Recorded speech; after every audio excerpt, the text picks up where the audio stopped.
Bushcrafters using PACE methodology to start a fire.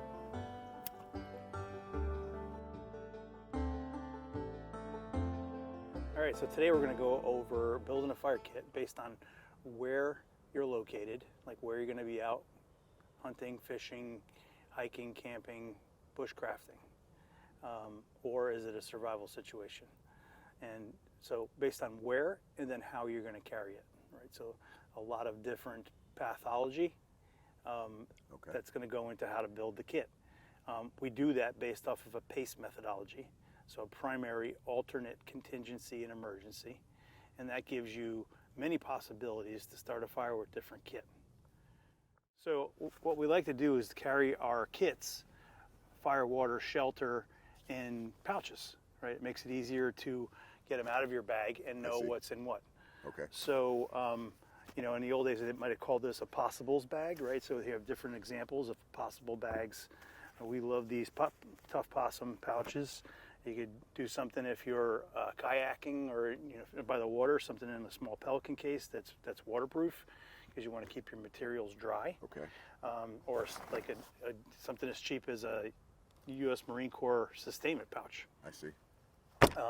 Here's another one, right? This is like one large piece of leather that'll lay flat, but it'll also gather all your stuff up with the drawstring, and now you keep all your items in there. It's great for gathering tinder once you take your items out of it. Okay. Right?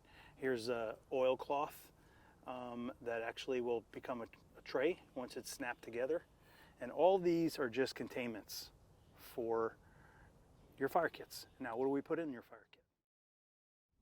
As a primary, alternate, contingency, and emergency, our PACE plan, my primary, or I like to advise my primary, since it's such a easy, cheap instrument to start fire, is in my pocket, right? So I carry my primary in my pocket, and that's just a Bic lighter.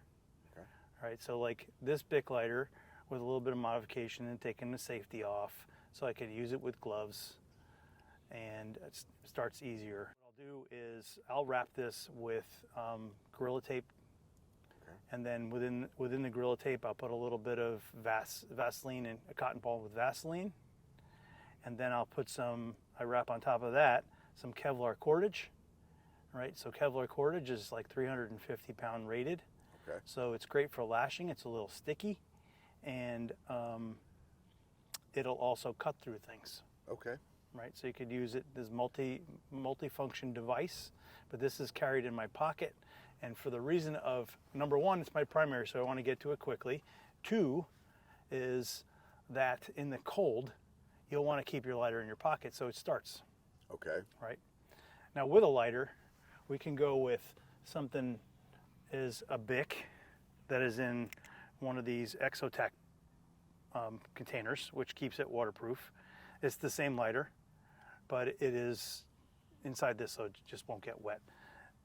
Keeping the flint dry that's on the inside is nothing more. That flint is just like your ferrocerium rod, but in tiny. So keeping it dry and out of the elements is great. That's why these cases are pretty neat. Also, I carry it this way. So I have this self-contained fire system with a chapstick that has in the cap a little bit of cotton ball and Vaseline. Okay. So now that can be also the one that's in my pocket. I see. Right? So primary, lighter.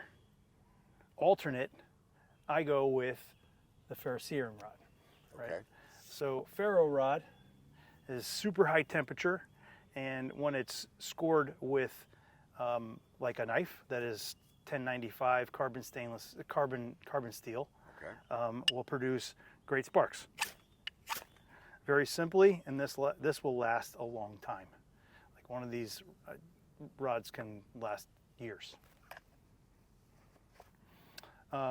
There's, as long as you have carbon steel, like your axe, a sharp corner of your axe, a 90-degree spine from your knife, or something is your silky saw makes a great fire starter. Okay. And it also, we'll talk about it a little bit later when we get into flint and steel, right? Because this steel is carbon steel.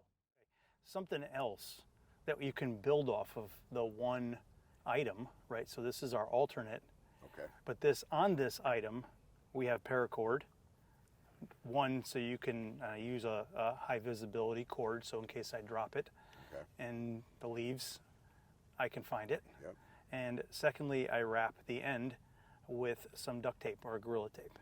Is there any particular reason why you're using, why you just, is that to hold it better? Or? Yeah, so when striking this, I try not to use the knife, but to actually pull on the striker. I see. So it keeps it a little bit of grip in the hand. Okay. But it's also a flame extender. So once I have a fire going, I can light some of this tape, and this will burn longer. Okay. And help my kindling burn. Okay. And tinder. A couple other examples of ferrocerium rods. This is a Zippo made ferrocerium rod. Okay. That comes with a built-in striker. I see. Yep.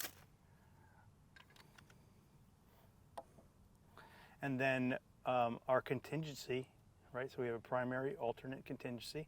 Can be something as simple as matches, right? Okay. I would highly suggest is don't get a book of matches, is go out and get some stormproof matches. Okay. Right, so these will strike almost anywhere.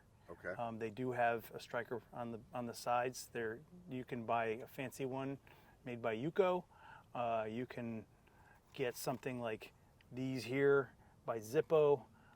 These are Typhoon matches, right? So they're also waterproof. They come in a waterproof container with a striker that is covered and sealed so it doesn't get wet, and it comes with extra strikers on the inside. Okay. Primary, alternate, contingency, emergency. Emergency can be something as simple as keeping a little bit of steel wool. Okay. In your kit, right? So it's very cheap. You can buy this pretty much anywhere, and then you can take, if you have a flashlight that has a 9-volt battery, now we're cross-utilizing something from another kit. I see. Right? But what's simple about this is all you have to do is connect the two terminals together, and we get fire. Nice.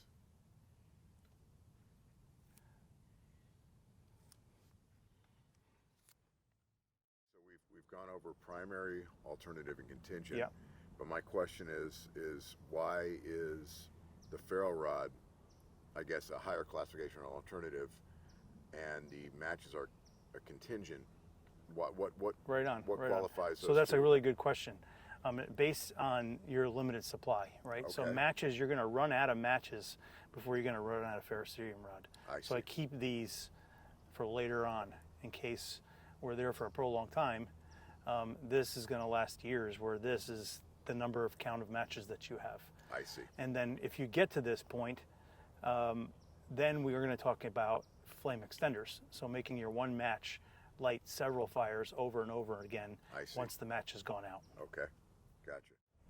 All right, so to build off of what your question was, why is matches sitting third?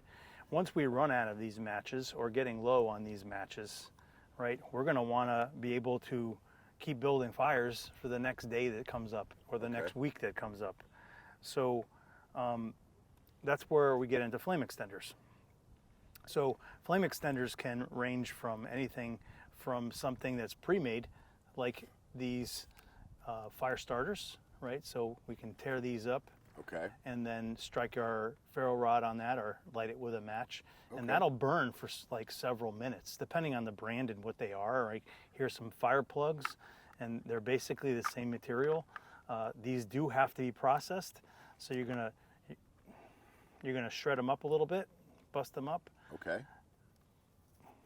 Interesting. And then let it take a spark, and that thing will start a fire really quickly, right? Here's some homemade ones that were made with makeup removal pads. Okay. So I soak this in some paraffin wax. Okay. Right, the stuff that they use to seal ball jars, and some lamp oil. And that's a very simple way. You let them dry out, and you can store them or buy them. Right. So my favorite is simple candles. Okay. right? So once you've lit the candle, now this candle will burn for quite some time. These are just beeswax birthday candles, Okay. right? They're really inexpensive, and they're tiny, and you can fit them in your case. So now once this is lit, this can stay lit if you have to try to start multiple fires, I or if see. you're having trouble with some wet wood, Okay. right? Here's some that I made that are nothing more than some small tins with citronella Okay. wax, beeswax and citronella. So now I can light this and keep a fire burning, and now use this to light multiple fires. And it has the advantage also of having the citronella in it, right? That now is going to keep some bugs away. I see. Moving along, there's a couple others like cross utilizations. So these are little porta wipes.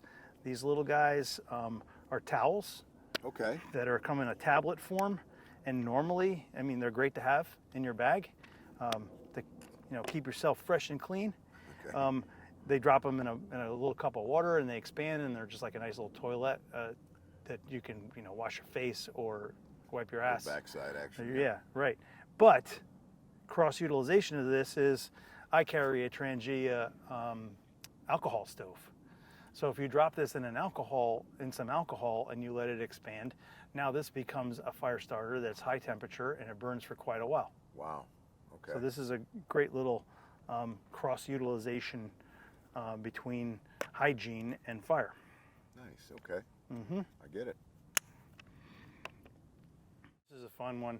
This is potassium permanganate and simple granulated sugar.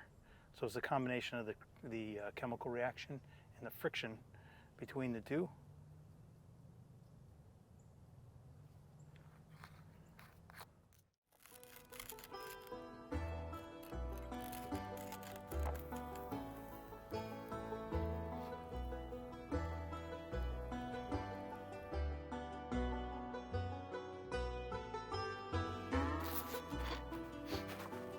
I'm gonna take my gasoline and go home.